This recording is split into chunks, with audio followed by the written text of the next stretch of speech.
It's great to be back with you. I am Devlin Steele, Director of Education at Augusta Precious Metals, with a look at what we can expect to happen in the economy this week. Before we begin, remember to like this video and subscribe for more economic updates. Probably this week's single biggest piece of data will be the Labor Department's annual revisions to the seasonal factors affecting the Consumer Price Index. Federal Reserve Governor Christopher Waller expressed concerns that the revisions could, quote, change the picture on inflation, warning, recall that a year ago, when it looked like inflation was coming down quickly, the annual update to the seasonal factors erased those gains. My hope is that the revisions confirm the progress we have seen, but good policy is based on data and not hope.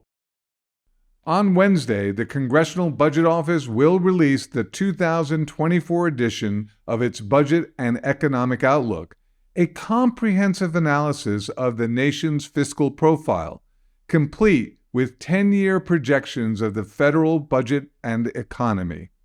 The national debt recently topped $34 trillion just 90 days after surpassing $33 trillion. And the annual budget deficit crossed above $500 billion in just the first 3 months of the new fiscal year. The services sector hasn't had quite the same difficulties, coming in above 50 and in expansion territory for the previous 12 months. Economists expect to see that run continue into January, projecting services PMI to measure 52, which would be an improvement on December's reading of 50.6. On Wednesday, the Federal Reserve will provide a status report on Americans' debt burdens when it releases its G19 Consumer Credit Report for December.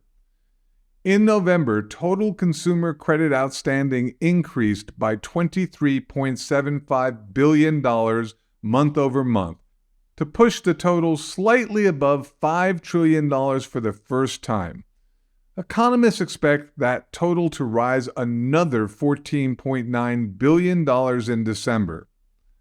Finally this week, the Federal Reserve will issue its Senior Loan Officer Survey on bank lending practices.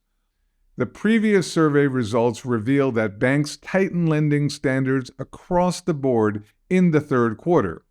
Tighter credit conditions were in play for all consumer loan types, while more restrictive standards for commercial loans touch businesses of all sizes.